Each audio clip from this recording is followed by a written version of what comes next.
ओ कि bank balance कबो कामे न आई, इहे हा जिंदगी के असली कमाई। कि छोड़ा माया दुनियादारी के, देखला प्रभु जी के सरनिया में आके। कि राम जी के नामवे मिठाई लेखा लागे, राम जी के नामवे मिठाई लेखा लागे। भैया आकांक्षा दुबे की जिस तरीके से जो घटना हुई है, उस घटना पर रितेश पांडे जी जाते हैं, घटना के जो घाट पर जहाँ पर उनको नष्ट किया गया वहाँ भी रितेश पांडे जाते हैं।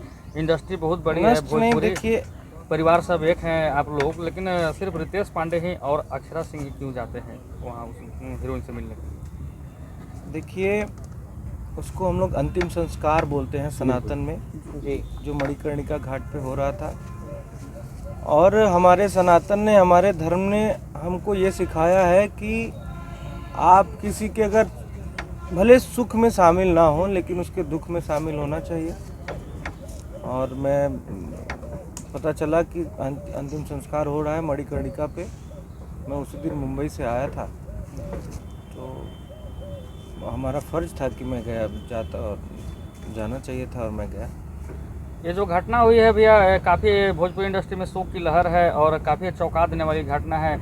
इस घटना के बारे में आप कितना चिंतित हैं और इस घटना के बारे में आप क्या कहना चाहते हैं?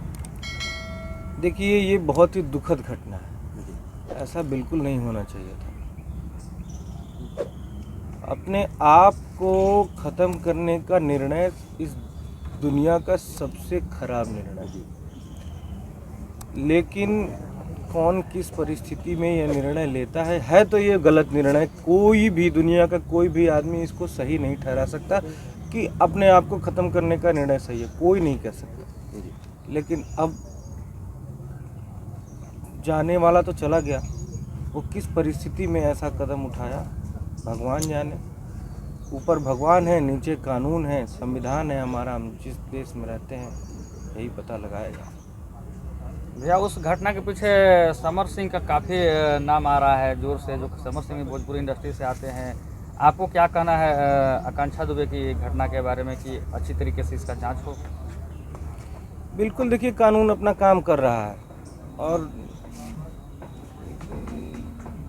खास करके बाबा का शासन है, बाबा का राज्य है। यहाँ पे हमें नहीं लगता कि किसी के साथ अन्याय होगा, सबको न्याय मिलेगा। कानून अपना काम कर रहा है। अगर हम ये चाहते हैं कि भैया दोषी जब अगर कोई हो तो उसे बख्शा न जाए, लेकिन निर्दोष अगर कोई हो तो वो भी बेचारा फंसे ना। हाँ, दोषी हो तो ना बख्शिए, लेकिन निर्दोष भी अगर कोई हो तो वो बेचारा फंसे ना। हम बहुत सुनते हैं कि निर्दोष लोग भी फंस जाते हैं, तो ऐसा भी नहीं होना चाहिए। दोषी है तो उसे जरूर सजा दीजिए, मगर निर्दोष भी कोई फंसना नहीं चाहिए। मतलब निष्पक्ष जांच होना चाहिए। निष्पक्ष जांच। एक सवाल भैया, का भोजपुरी इंडस्ट्री में अभी भी एकता बाटे? क्योंकि भैया भोजपुरी को परिवार कहा जाता है, लेकिन परिवार नज़र नहीं आ रहा है। किस तथ्य के आधार पे बोल रहे हैं आप ऐसा? जिस तरह से भैया उनके 100 को जब अंतिम संस्कार के लिए मणिकर्णिका घाट ले जाया गया था, हाँ। तो वहाँ पे जब उनका अंतिम संस्कार हो रहा था तो 7-8 आदमी ही दिख रहे थे कहीं ना कहीं। देखिए मुझे अभी तो देखिए, अभी मैंने देखा अक्षरा सिंह जी गई थी जी। और भी लोग मेरे ख्याल से जाएंगे, क्योंकि देखिए जो अंतिम संस्कार यहाँ पे मणिकर्णिका पे हो रहा था, तो वो किसी को पता नहीं था कि किस टाइम में लोग शव लेके जाएंगे और वहाँ पे अंतिम संस्कार करेंगे। हम लोगों का तो मान लीजिए हम लोग बनारस में हैं, चारों तरफ हम लोगों के लोग हैं, तो हम लोग पता करके वहाँ पे चले गए। लेकिन और लोगों को पता नहीं था। जैसे हमसे अभी कल या परसों ताराचंडी महोत्सव था, वहाँ पे कल्लू जी हमसे मिले थे। उन्होंने हमसे पूछा आप गए थे? मैंने बोला हाँ गए थे। वो बोले हमें पता ही नहीं चला, नहीं तो हम भी आते। तो हमें उसी समय ये लगा कि बहुत सारे लोगों को पता ही नहीं था, इसलिए वो लोग नहीं पहुंच पाए। देखिए सिक्के के दो पहलू होते हैं। कुछ भी आप लोग, खास करके मीडिया से हैं, मीडिया बंधु हैं, आप लोग कुछ भी लिखने से पहले, चलाने से पहले ना एक बार उस दूसरे पहलू को भी सोचा करिए कि आदमी, अब यहाँ पे कोई भी सोशल मीडिया पे ये न्यूज़ तो आया नहीं था कि इतने बजे हम लोग जाएंगे, आप लोग पहुँचिए। तो जानकारी के अभाव, मुझे ऐसा लगता है कि जानकारी के अभाव में भी लोग बहुत सारे लोग नहीं पहुंच पाए। नहीं तो हमारे बनारस में भी काशी फिल्म संस्था है, बहुत सारे हमारे, अगर हम, मुझे भी लगता है इस सेट पे जितने सारे लोग हैं, अगर उन लोग को पता होता तो मुझे लगता है कि इसमें से 50% लोग तो जाते ही। आकांक्षा जी मतलब एकदम फ्रेंडली लड़की थी, एकदम बिंदास रहने वाली, सबके साथ घुल मिल के काम करने वाली। तो मुझे नहीं लगता है कि किसी को अगर पता चलता तो उनके अंतिम संस्कार में नहीं पहुंचते। जिस तरह से भैया उनके बॉडी को जब होटल से लेके जाया जा रहा था, एक पिकअप में लवारिस की तरह उनके लाश को जब इस तरह से लेके जाया जा रहा था, क्या एक एम्बुलेंस नहीं हो सकता था? मैं ये जानना चाहता हूँ। ये तो देखिए प्रशासन का काम है, ये प्रशासन के अंदर का मामला है, उस पर टीका लेकिन टिप्पणी भैया एक करना सेलिब्रिटी थी, इंडस्ट्री की वो भी थी, सेलिब्रिटी थी, जो कुछ ऐसे कुछ नहीं है, उनको तिरंगा में भी लपेट कर ले देखिए जाया भैया, जाता है। हमारे ख्याल से जो शासन प्रशासन और संविधान की नज़र में हम सेलिब्रिटी हैं या कुछ भी हैं, सारे नागरिक एक समान हैं। हम, आप, ये सब लोग एक समान हैं। सेलिब्रिटी हैं, ठीक है, ये जनता का प्यार है, लेकिन मुझे नहीं लगता कि संविधान की नज़र में, कानून की नज़र में कोई अलग है। जो अगर मैं सेलिब्रिटी हूँ, मैं कोई अगर गुनाह कर दिया और वही गुनाह आप सेम किए, तो सेम सज़ा हमारे लिए भी है और सेम सज़ा आपके लिए भी। हमारे आपके में कोई अंतर नहीं है। भैया एक बहुत छोटा सा सवाल रहेगा आपसे।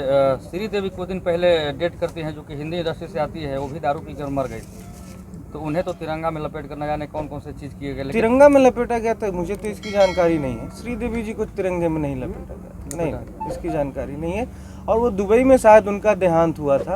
उनके पिताजी का भी अभी आर्थिक स्थिति सही नहीं है, लीवर भी पिताजी का डैमेज है, और उस घर का काफ़ी स्थिति अभी खराब है, आर्थिक स्थिति। उसको लेकर भोजपुरी इंडस्ट्री से आप लोग मदद करेंगे उनका? हम लोग कल ही बात कर रहे थे, हमारे बड़े भाई हैं प्रिंस पांडे जी, उनके साथ हम लोग बैठ के बात कर रहे थे कि अगर ऐसी कोई बात आती है कि आर्थिक सहायता उस परिवार को ज़रूरत महसूस होती है, तो हम लोग ज़रूर उस परिवार के साथ खड़े रहेंगे। किसी भी परिस्थिति में आर्थिक सहायता देने के लिए अगर कोई भी बात हो तो हम लोग रेडी हैं। आकांक्षा दुबे जी का माता जी का आरोप है कि भोजपुरी इंडस्ट्री एकता की बात करती है, परंतु उनकी एकता अभी दिख नहीं रही है, नज़र नहीं आ रही है। अब देखिए, इसके बारे में मैंने बताया, एकता तो है भोजपुरी इंडस्ट्री में, क्यों नहीं एकता है। हम लोग एक परिवार के हैं और ज़्यादातर भोजपुरी इंडस्ट्री में काम करने वाले लोग या तो उत्तर प्रदेश से हैं या तो बिहार से हैं। और आप समझिए कि बोली एक है हमारी, बोली एक है। अगर आप देश से बाहर जाते हैं एक तरीके के बोलते हैं, अरे यार, अगर आप देश से बाहर चले गए, दुबई, दोहा, कतर या मलेशिया या जो भी है, लंदन वगैरह, तो अगर आपको कोई आदमी भोजपुरी बोलता है, दिख जाएगा, अरे यार तू तो हमारे और के बड़ा हम, तो ये एकता होती है। तो हम लोग तो भोजपुरी साथ में बोलते हैं, भोजपुरी इंडस्ट्री में कार्य करते हैं। आज सबका घर चल रहा है भोजपुरी इंडस्ट्री की बदौलत, तो एक परिवार तो हम लोग हुए ही। अब ये है कि किस बात पे किसका मत मिलता है। अगर हमारा आपसे मत नहीं मिल रहा है तो ज़बरदस्ती तो नहीं मिला सकते ना। कौन किस मत का है, कौन क्या सोचता है, इस पे अपना सोच आदमी दूसरे पे थोप नहीं सकता है। हमारे भोजपुरी इंडस्ट्री में अभी 3 सांसद हैं, किन्हीं का अभी कोई बयान नहीं आया है आकांक्षा दुबे का।